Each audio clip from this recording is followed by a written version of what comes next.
Hello dear student, class 8 Hindi grammar lesson 2 वर्ण विचार। आज आप सभी लोगों को वर्ण विचार के विषय में बताया जाएगा। वर्ण होता क्या? वर्ण जो होता है वो भाषा की सबसे छोटी इकाई होती है जिसका खंड और टुकड़ा ना किया जा सके। उसे क्या कहते हैं? उसे कहते हैं, उसे वर्ण कहा जाता है। अब इसी में एक आता है वर्ण और अक्षर, इन दोनों में अंतर क्या है? यहाँ पे एक पॉइंट और लिख लेते हैं, अक्षर। अब वर्ण कौन कौन से आएंगे और कौन कौन सा अक्षर होगा, तो आपको बस इतना ही ध्यान देना, जिस वर्ण का खंड या टुकड़ा ना हो उसी को केवल वर्ण कहेंगे, और जिसका खंड हो सके, जो डिवाइड हो सके, उसे क्या कहेंगे? अक्षर कहेंगे। जैसे छोटा, छोटी, छोटाऊ, री, ये चारों क्या हैं? वर्ण है। बाकी सभी जितने बचे सब क्या हो जाएंगे? अक्षर हो जाएंगे, क्योंकि बाकी सभी को खंड किया जा सकता है। जैसे का क्या है? ये अक्षर में आता है। क्यों? क्योंकि इसका हम का, हलन, प्लस, छोटा अलग लिख सकते हैं, अर्थात इसको हम खंडित कर सकते हैं, टुकड़ा में बांट सकते हैं, इसलिए इसको क्या कहा जाएगा? अक्षर कहा जाएगा। लेकिन अगर का इस पोजीशन में है, अगर का इस पोजीशन में है, तब क्या क्या हो जाएगा? तब ये आके आपका हो जाएगा वर्ण हो जाएगा, और ये क्या हो जाएगा? अक्षर हो जाएगा। यदि किसी व्यंजन वर्ण के नीचे हलंत लगा मिले उसे क्या कहते हैं? वर्ण कहते हैं। और यदि व्यंजन वर्ण के नीचे हलंत ना लगा हुआ इस तरह से हो तो उसे क्या कहा जाएगा? अक्षर कहा जाएगा। जैसे मान लो अगर गा दिया गया इस पोजीशन पर है, इसको क्या कहेंगे? इसको हम अक्षर ही कहेंगे। क्या कहेंगे? अक्षर कहेंगे। यदि यहाँ पे हम हलंत लगा दें, अब इसको क्या कहेंगे? अब इसको क्या कहा जाएगा? ये आपका हो जाएगा वर्ण हो जाएगा। जी, इतना समझ में आया सबको? वर्ण और अक्षर में क्या अंतर होता है, इसके बाद देखेंगे। अब वर्ण दोबारा देखेंगे। जो वर्ण होते हैं वो दो प्रकार के होते हैं। कितने होते हैं वर्ण? दो प्रकार। एक आपका होता है स्वर और एक आपका होता है व्यंजन। जो स्वर होता है इसकी संख्या 11 होती है, और जो व्यंजन होता है इसकी संख्या होती है 33 होते हैं। जो स्वर है, स्वर कितने होते हैं? 11 होते हैं, और जो व्यंजन है ये कितने होते हैं? 33 होते हैं। अब देखेंगे स्वर में, स्वर के भेद। तो जो स्वर होता है, स्वर के कितने भेद होते हैं? 3 भेद होते हैं। 3 प्रकार के स्वर होते हैं। कौन कौन से? एक आपका हो जाएगा ह्रस्व, एक आपका हो जाएगा दीर्घ, और एक आपका हो जाएगा प्लुत। एक आपका क्या हो जाएगा? ह्रस्व हो जाएगा, और एक क्या हो जाएगा? आपका दीर्घ हो जाएगा, और एक क्या हो जाएगा? आपका प्लुत स्वर हो जाएगा। अब जो ह्रस्व स्वर है इसमें 1 मात्रा का समय लगता है। दीर्घ स्वर जो होता है इसमें 2 मात्रा का समय लगता है, और जो प्लुत होता है इसमें 3 मात्रा का समय लगता है। अब देखेंगे ह्रस्व स्वर में कौन कौन से वर्ण आते हैं, दीर्घ स्वर में कौन कौन से आते हैं, और प्लुत स्वर में कौन कौन से आते हैं। तो ह्रस्व स्वर में आपका आता है छोटा, छोटी, छोटाऊ और री। ये 4 ऐसे वर्ण हैं जो ह्रस्व स्वर होते हैं, और जो दीर्घ स्वर होते हैं, इन्हीं ह्रस्व स्वर जो होते हैं इन्हीं को मिलाकर दीर्घ स्वर का निर्माण किया गया है। जैसे देखेंगे ह्रस्व प्लस ह्रस्व मिलाएंगे तो आपका बन जाएगा दीर्घ, तो आपको मिल गया दीर्घ। फिर ह्रस्व ई मिलाएंगे और ह्रस्व ई मिलाएंगे, क्या मिल जाएगा? आपको दीर्घ ही मिल जाएगा। इसका मतलब बड़ी यहाँ हो गया। फिर छोटाऊ प्लस छोटाऊ मिलाएंगे तो आपका हो जाएगा बड़ाऊ, तो बड़ाऊ आपका मिल गया। कितना क्लियर हो गया होगा? अब ए, ऐ, ओ, औ ये कैसे बने, इसको ध्यान दीजिएगा। अब इसको मिलाएंगे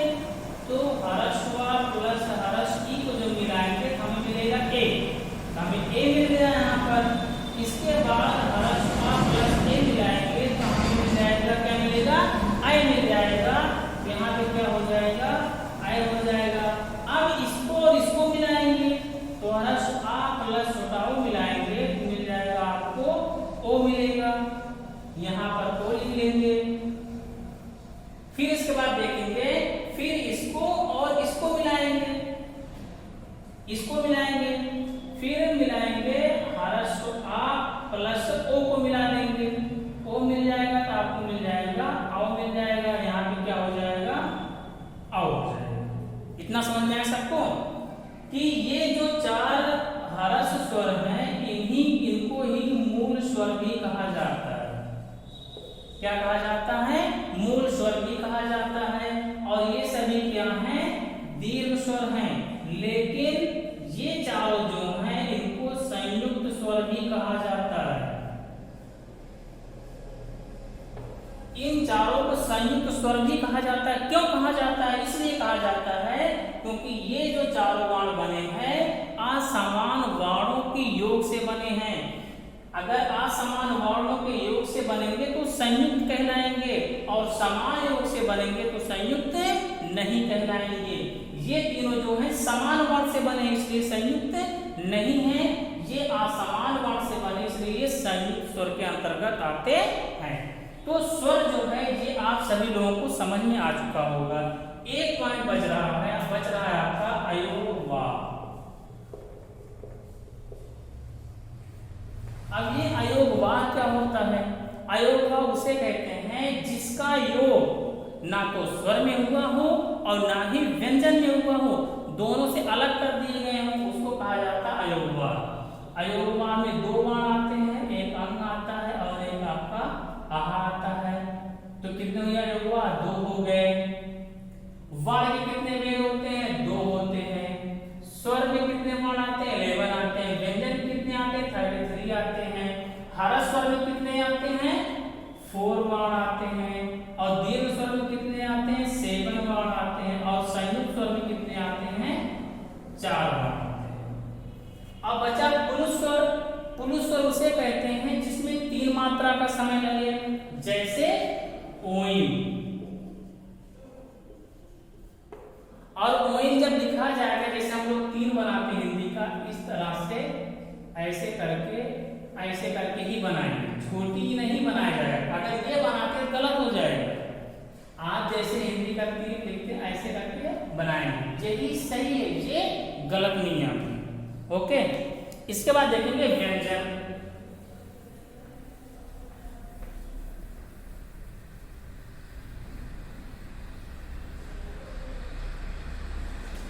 जो व्यंजन है इसकी संख्या कितनी होती है? अगर पूछा जाए व्यंजन वर्णों की संख्या कितने होते हैं तो आप क्या बताएंगे? 33 होते हैं। अब इसमें पहला जो आता है उसे कहते हैं स्पर्श व्यंजन। स्पर्श व्यंजन वर्ण कहा जाता है। क्यों कहा जाता है? क्योंकि स्पर्श व्यंजन वर्ण में स्पर्श व्यंजन जो वर्ण होता है उसका जब उच्चारण कर किया जाता है, जो वायु निकलती है वो कहीं ना कहीं मुख में टच करके निकलती है, स्पर्श करके निकलती है, इसलिए उसे स्पर्श व्यंजन कहा जाता है। इसमें कौन कौन से वर्ण आते हैं? का से लेकर मा तक सभी वर्ण इसमें आ जाते हैं। जैसे कवर्ग, चवर्ग, तवर्ग, टवर्ग, पवर्ग। एक वर्ग में 5 वर्ण होते हैं, तो 5 वर्ग हुए, कितने वर्ण हो जाएंगे?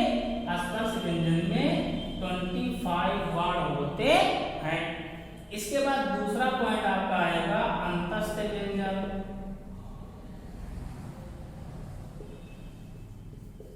अब ये अंतस्थ व्यंजन होता क्या? अंतस्थ व्यंजन उसे कहते हैं जिसका उच्चारण अंदर से किया जाए। जब इनमें अंतस्थ व्यंजन में जो वर्ण आते हैं उसका जब उच्चारण किया जाता है तो यहाँ पर प्रेशर पड़ता है।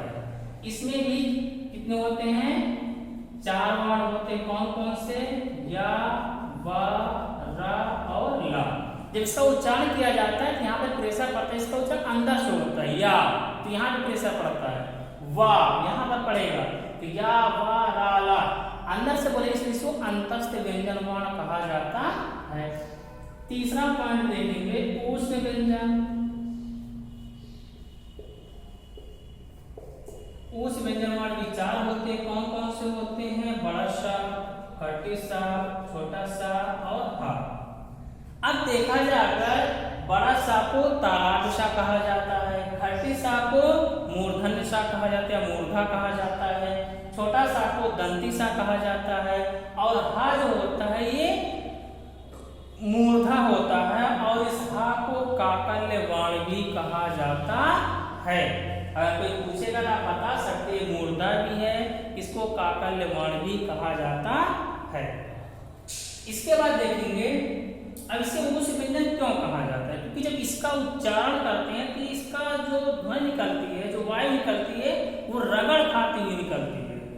जब भी कहीं पर वो कोई घर्षण होगा, कोई रगड़ होगा, तो उसमें गर्मी उत्पन्न होगी। इसीलिए जब ये निकलती है ये दुनिया, जो वायु निकलती है, तो रगड़ खा के निकलती है, जिसके कारण इसमें गर्मी उत्पन्न होती है। इसीलिए इसको ऊष्म व्यंजन वाण कहा जाता है। इसके बाद देखेंगे नंबर 4 आपका आएगा संयुक्त व्यंजन। अब संयुक्त व्यंजन वाण आ रहा है, जैसे आप लोग पढ़े थे स्वर में संयुक्त स्वर, वैसे संयुक्त व्यंजन भी होते हैं। अब संयुक्त व्यंजन में कौन कौन सा वाण आएगा, पहले ये समझिए संयुक्त व्यंजन होता क्या है। संयुक्त व्यंजन उसे कहते हैं जब दो असमान व्यंजन के योग से कोई वर्ण बना हो, समान व्यंजन और असमान व्यंजन वर्णों के योग से बना हो, उसे कहते हैं संयुक्त व्यंजन वर्ण। जैसे छ, ज्ञ, स्र और त्र, मान ये 4 वर्ण हैं और ये जो है बना हुआ है, इसको क्या कहते हैं, इसको ज्ञ कहा जाता है, ज्ञ नहीं कहा जाता। क्या कहेंगे, ज्ञ कहेंगे, ज्ञ नहीं कहेंगे। क्यों कहेंगे अभी आप सबको पता चल जाएगा, बस ध्यान से देखिएगा इसको। ये कैसे बना, का हलन प्लस खटिसा से बना। ये किससे बना, जा हलन प्लस इया। अब यहाँ पे आप देखेंगे जा हलन प्लस इया से बन रहा है, तो ज्ञ होगा। अगर इसे ज्ञ पढ़ा जाता तो गा हलंत प्लस इया लगाना पड़ता, लेकिन आपकी बुक में या कहीं पर देखेंगे तो यहाँ पे गा हलंत प्लस इया नहीं मिलेगा, जा हलंत प्लस इया ही मिलेगा। इसलिए इसको क्या कहा जाएगा, ज्ञ पढ़ा जाएगा, ज्ञ नहीं पढ़ा जाएगा। ये जो बना हुआ है बड़ा सा हलन प्लस रा से बना हुआ है, ये बना है ता हलन प्लस रा के योग से बना हुआ है। ये आपका हो जाता है व्यंजन। क्लियर। इसके बाद देखते हैं और कुछ आप में है या नहीं। स्वर व्यंजन ये सब आपको समझ में आ गए होंगे। हर स्वर क्या होता है, दीर्घ स्वर, पुरुष स्वर क्लियर हो चुके हैं। स्वर की मात्राएं आप लोग जानते हैं, ये बड़ा की मात्रा हो जाएगी, छोटी की मात्रा, बड़ी की मात्रा, छोटाओ की मात्रा, इस तरह से दिए गए हैं। बुक में आप लोग अच्छे से पढ़ लेंगे। इसके बाद देखेंगे अयोगवा भी आप सबको बता दिया गया है, अयोगवा होता क्या है, अयोगवा भी समझ में आ गया होगा। इसके बाद देखते हैं अनुस्वार और विसर्ग और अनुनासिक, ये क्या होता है। पहले देखेंगे अनुस्वार, फिर देखेंगे अनुनासिक, इसके बाद देखेंगे विसर्ग। पहले इसके बारे में आप लोग समझ लीजिए, फिर क्या आता है आपको बता दूंगा। अनुस्वार उसको कहा जाता है जिसका उच्चारण नाक से होता है, ठीक है। जो ध्वनियां निकलती हैं नाक की सहायता से निकलती हैं, उसको कहते हैं अनुस्वार। अनुनासिक उसको कहा जाता है जिसका उच्चारण करने में मुख और नाक दोनों का प्रयोग किया जाए, उसे कहते हैं अनुनासिक। और विसर्ग उसे कहते हैं जिसका उच्चारण हा की तरह होता है। कैसे होता है आप लोग देखेंगे। ये जो है इसको कहा जाता है अनुस्वार, और जो इस तरह से बनता है इसको कहा जाता है अनुनासिक, और जो इस तरह से बनता है इसको क्या कहा जाता है, विसर्ग कहते हैं। जैसे हमें लिखना हुआ कंगन, तो कंगन ऐसे लिखेंगे, यहाँ पे हमें लगाना पड़ेगा। या हमें लिखना पड़ा चांद, तो यहाँ पर लगाएंगे। या हमें लिखना पड़ा प्रातः, तो ऐसे लिखेंगे। तो इसमें क्या लगाना पड़ा, हमें विसर्ग लगाना पड़ा। इसमें क्या लगाया है, अनुनासिक लगाया है। इसमें क्या लगाया है, अनुस्वार लगा हुआ है। जी आप सभी को समझ में आ गया होगा। इसके बाद देखेंगे स्वरगुच्छ क्या होता है।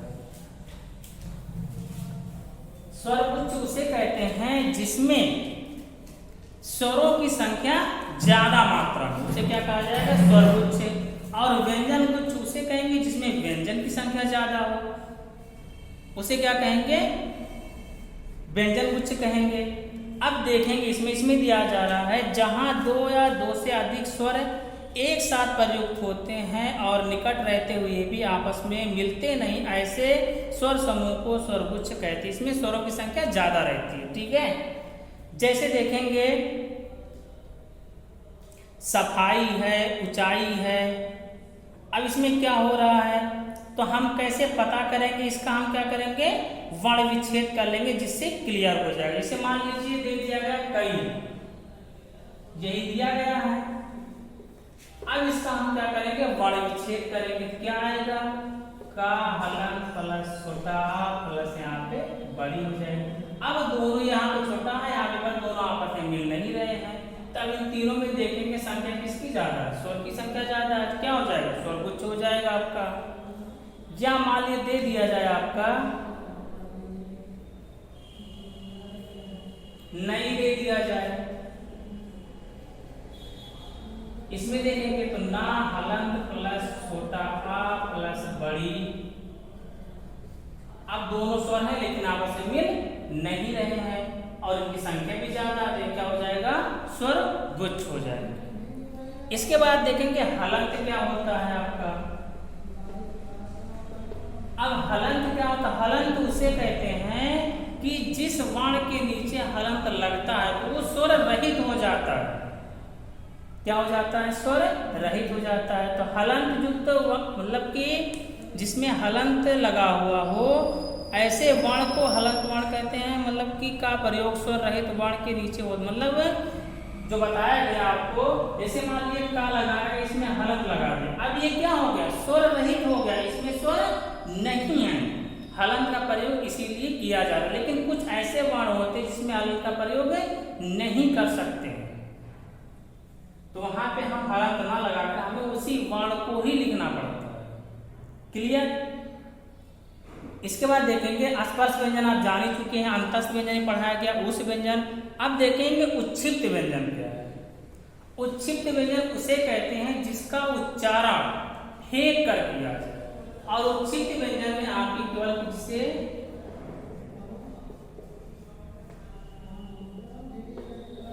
जो उच्छिप्त व्यंजन वाला आपका है, इसमें केवल दो ही वर्ण आते हैं। कौन कौन से वर्ण आते हैं, ड़ और ढ़।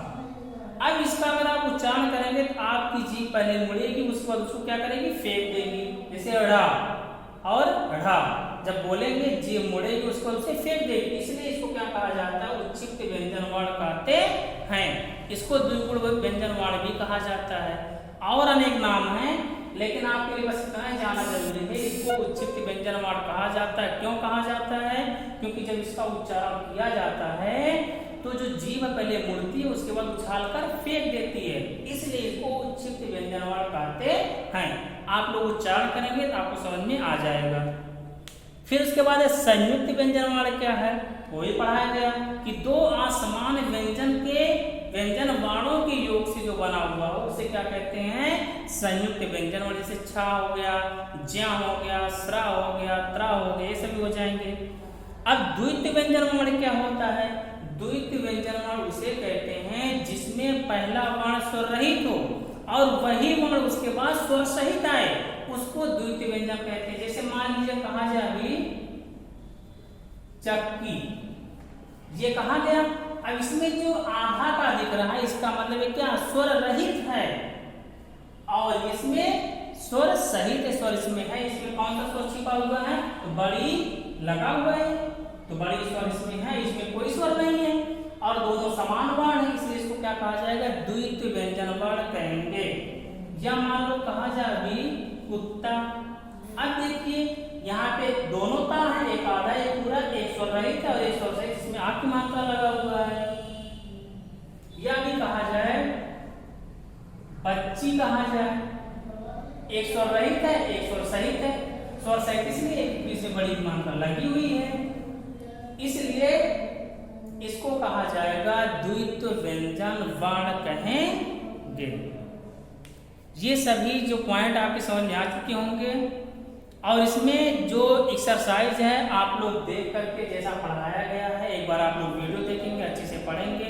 अगर यदि कोई पॉइंट आपको समझ में नहीं आया होगा, आप मेरे पास डायरेक्ट कॉल कर सकते हैं, कॉल करके समझ सकते हैं कि इसका कैसे होगा, कैसे नहीं होगा, क्यों होगा, किस कारण से होगा, जो भी डाउट होगा आप कॉल करके समझ सकते हैं। बचा एक्सरसाइज, इसको आप लोग अपने मन से करेंगे, उसके बाद फिर पीडीएफ बना के आपके पास भेजा जाएगा। और उसके बाद आप लोग मिला लेंगे। इसमें जितने भी ऐसा मुझे नहीं लग रहा, अगर आप लोग वीडियो अच्छे से देखेंगे समझेंगे, जितना बताया गया उसी में से टोटल आपका एक्सरसाइज दिया गया है। ओके।